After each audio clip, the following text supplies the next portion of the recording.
I thank my colleague. Madam Speaker. Gentleman is recognized. Thank you, Madam Speaker. Madam Speaker, do you know why our Democrat colleagues oppose this report? Do you know why, Madam Speaker?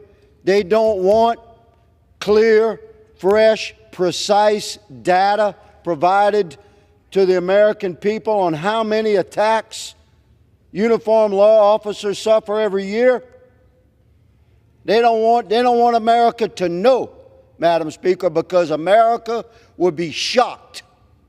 It's vastly underreported by rank and file officers like me and my brothers and sisters from sea to shining sea.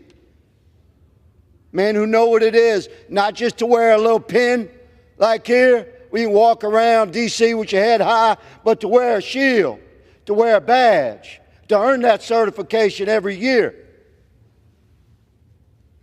We know what it is to be constantly under threat of attack and physical attack, but we carry on.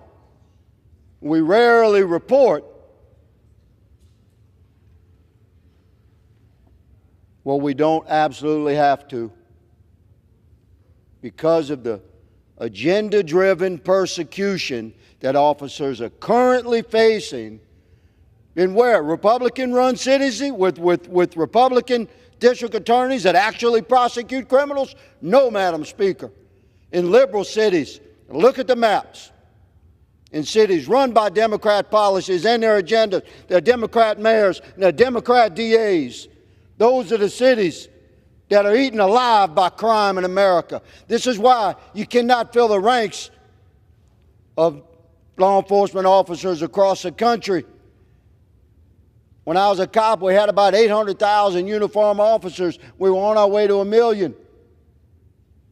We're down to about 600,000 now. Your officers are leaving service, not because of the threats that we have historically faced, but because of the threats that we continue to face from physical danger on the streets and the very significant possibility, even probability in some municipalities that the actions of that law enforcement officer are going to be treated more harshly than the criminal and violent attacks that officer both faces and protects his community from.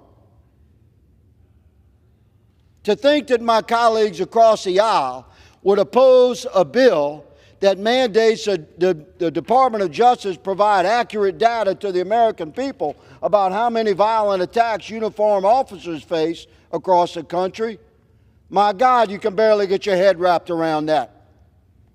Of course, this body that is supposed to represent we the people should endeavor to provide the American people with accurate contemporary data regarding such things. I'm honored to support my colleague's bill, and I encourage representatives on both sides of the aisle to join us in support of this legislation. I yield.